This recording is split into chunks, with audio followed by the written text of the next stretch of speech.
अच्छा, टीडीएस में आओ। आज हम लोग दो सेक्शन पढ़ेंगे, सेक्शन 197, सेक्शन 197A। कहाँ मिलेगा भैया ये दोनों क्वेश्चन हम लोगों को? सेक्शन कहाँ मिलेगा? तुम लोग एक काम करो, तुम लोग आ जाओ। कहाँ बताओ तो?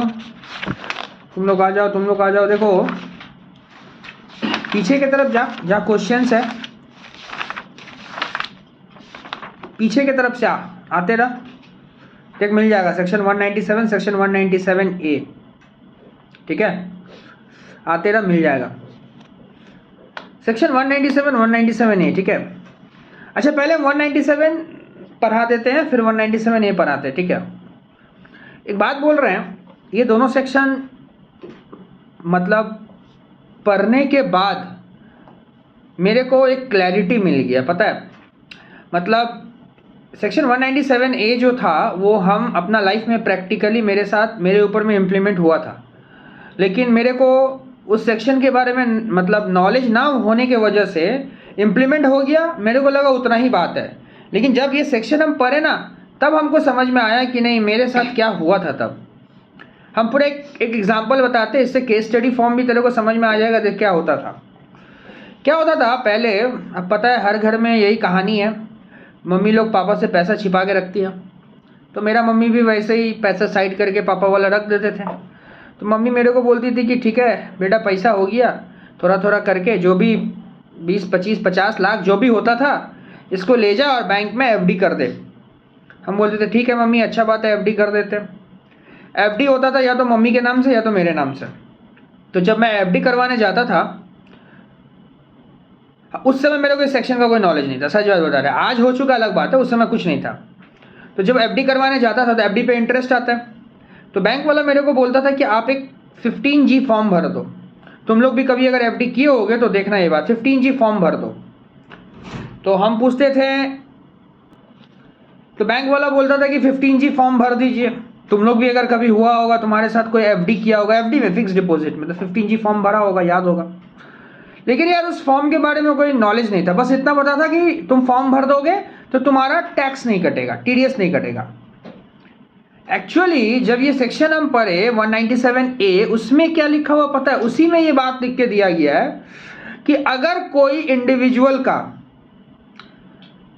बेसिक एग्जेम्पशन लिमिट क्रॉस ना करे, अगर उसका total income basic exemption limit को क्रॉस ना करे, तो कोई भी आदमी उसके ऊपर में टीडीएस नहीं काट सकता है।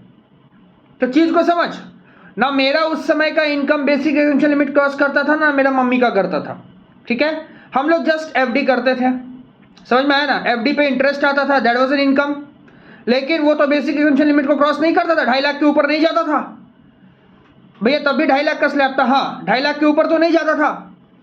तो 2.5 लाख के ऊपर ना जाने की वजह से वो लोग टीडीएस नहीं काट सकता था। लेकिन वो लोग टीडीएस ना काट सके, इसके लिए सेक्शन 197A बोला है कि आपको 15G फॉर्म प्रोवाइड करना पड़ेगा। माने जो डिडक्टर है उसको 15G फॉर्म, मतलब जो डिडक्टी है उसको 15G फॉर्म सबमिट करना पड़ेगा। सीनियर के लिए 15H हो जाता है, नॉन सीनियर के लिए 15G।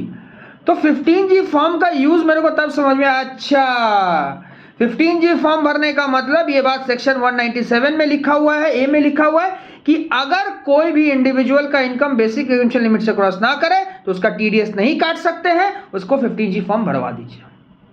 समझ में आया बात क्या बोले?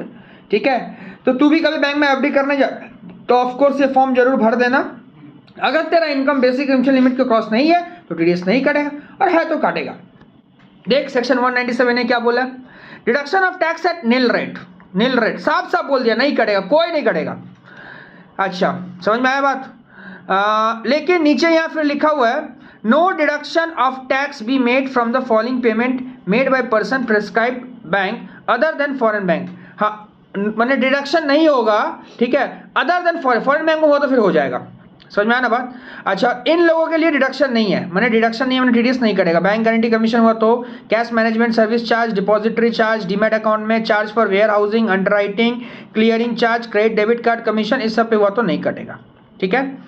अच्छा सेक्शन 197A था, 197 क्या बोलता सुन, सेक्शन 197 भी यही बात बोलता है। क्या बोलता है? Deduction of tax at lower rate या नेल। अब ये क्या बोलना चाह रहा, ध्यान से सुन ले।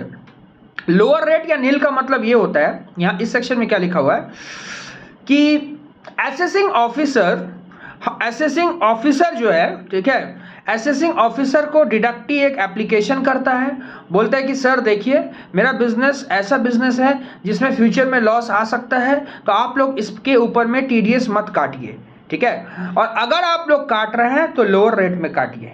मैंने असेसिंग ऑफिसर को हम एप्लीकेशन देके बोलेंगे, मान ले मेरा कोई इस तरह का बिजनेस है जिसमें कि लॉस आने का चांसेस है, आने वाला 2 4 5 साल में लॉस होगा, कंफर्म है।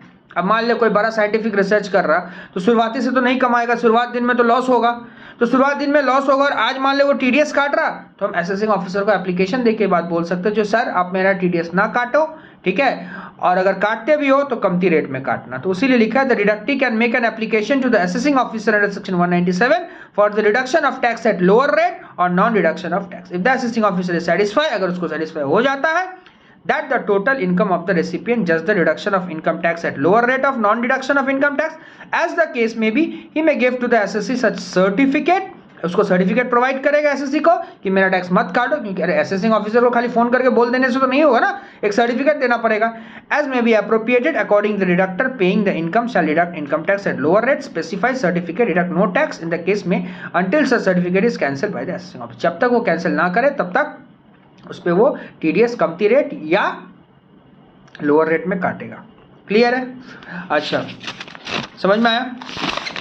तो ये अपना टीडीएस का पूरा चैप्टर कंप्लीट हुआ, ठीक है। जितना पढ़ाएं इसको बढ़िया से पढ़ ले, इसके बाद सारा रिवीजन होगा, ठीक है।